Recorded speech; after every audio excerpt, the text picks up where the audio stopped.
Hello. So I basically wanted to do a short video on what I've been doing with my subscription this past month. Just a little bit of background on myself.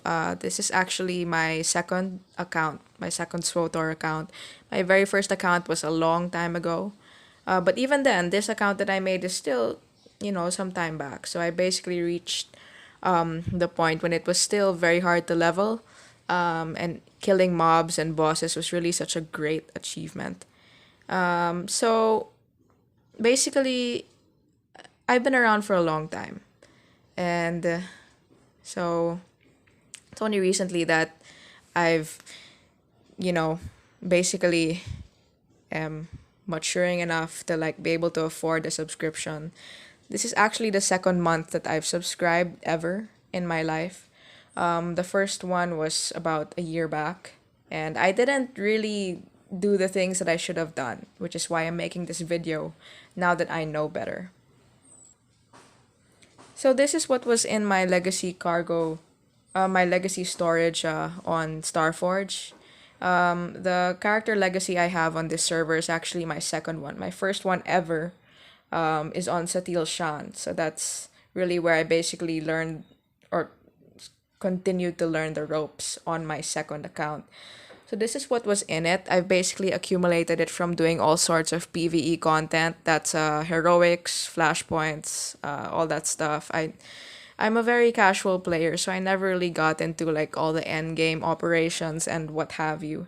I haven't really played through the expansions completely yet. I'm still trying to level up my characters enough to just be able to do that. So you can see just really where I'm at. I'm a very casual on and off player. So anyway, now that I've subbed for the second time ever in my life, I had these things that I wanted to sell on the GTN, hopefully to get a good amount of credits. And I came back into the game a month ago, and the inflation was really, really, really bad. Like I was amazed. Honestly, I was really amazed and in a good and bad way. So I'll have to really just say that what I'm gonna say right now is really just a hot take. But um, in some ways, I actually benefited from the inflation. Oh my God. I'm so sorry. That's such a really bad thing for me to say. But after being free to play for like just a long time, the it's amazing. And I'll continue to explain later on.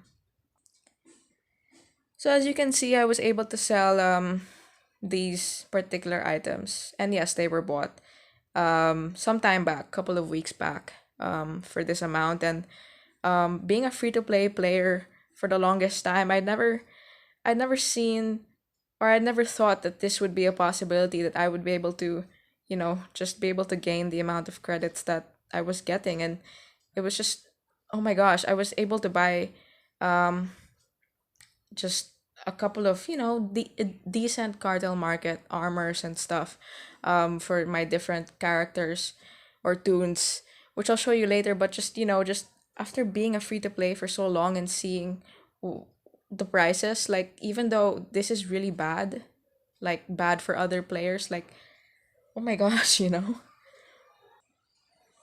So it was at this point where I decided, I'm just going to sink a little bit of like real money into the game, just a little bit, to basically get cartel coins and basically see what was up with the ultimate cartel packs. And the first purchase I made, before I get into this, I'll just show it to you guys. The first purchase I made of cartel coins for this particular month was actually the 1050cc.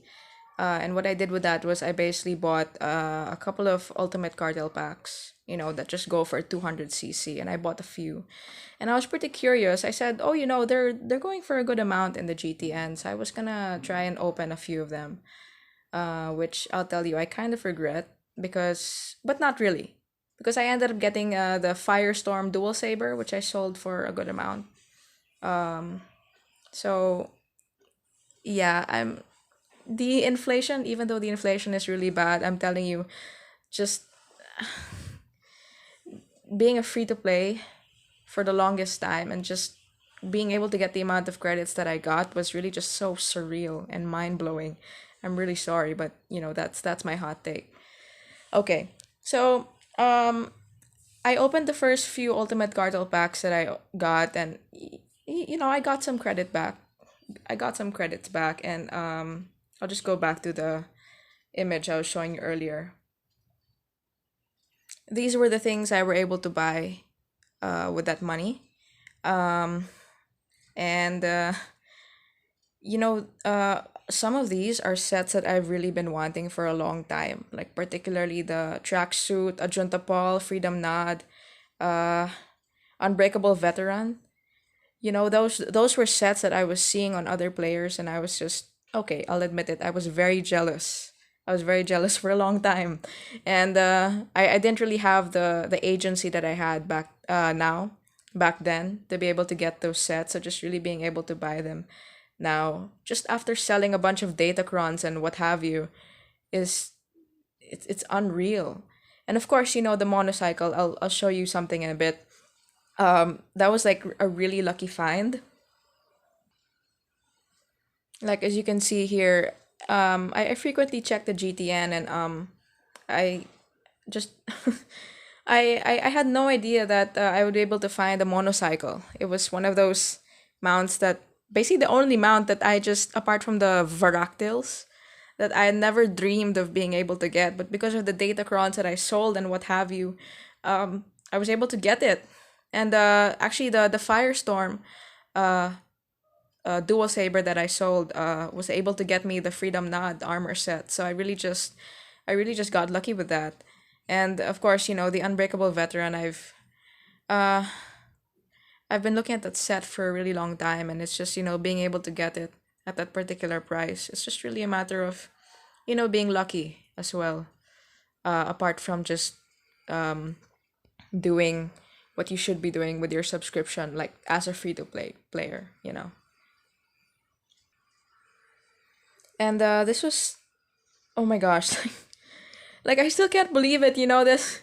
Um, so I was on Starforge, and I basically bought my second time around. That's why the amount of real money that uh I put into this game became that way. I bought Ultimate Cartel packs again, and I was like, okay, I'm not gonna open them. I'm gonna be waiting for them to unbind and see if anyone's willing to trade for a Cathar Honor Sword, because I was seeing it on the GTN for around 1 billion, and I said, maybe someone will be interested. So, and I've been wanting that sword for, oh my gosh, for a long time. So so in short, I was very very lucky to be able to find a buyer that was willing to let go of it. And I'll have you know that this was my very first trade. I can't believe this is my very first trade. I can't. Oh my gosh. Okay, enough with being emotional. So apart from that, really really good trade. I already basically wanted to see how much money I was putting in, uh, like how much it really amounted to in my country, and you can already tell where I live by now. Um, and actually, at this point, I'm pretty happy, honestly. If there are two things that I am still probably looking to get, that would be the Twisted Fang Light Dual Saber and the Cathar War Staff. Yeah, those are the two things that I'm kind of looking into getting in the future, but it's not gonna be my priority because really, I've been wanting the Cathar Honor Sword for much longer than I've been wanting the War Staff. So at this point, I can basically tell you that my life is pretty much complete already. I basically subbed the second time around to just be able to get the cosmetics, if you will, that I've been wanting to get in terms of like armor, mounts, weapons. That's it. But of course, I'd like to add on the side, which is why I saved this for last, that subbing is really the time, especially if you don't plan to sub for a continuous period of months. you should be leveling your characters or your tunes. That's what you should be doing. The amount of XP that I get from just flashpoints, heroics, and all of that is just so crazy. It's so crazy. So that's what I would really suggest for, like, casual players. Every time you sub, you just keep on leveling, cuz especially with the new spacing out of the abilities, leveling is, a lot more important right now. So there, this is a video that I wanted to make, just to basically show you guys what you could potentially be doing with your sub. And just so there, it's just thanks for watching.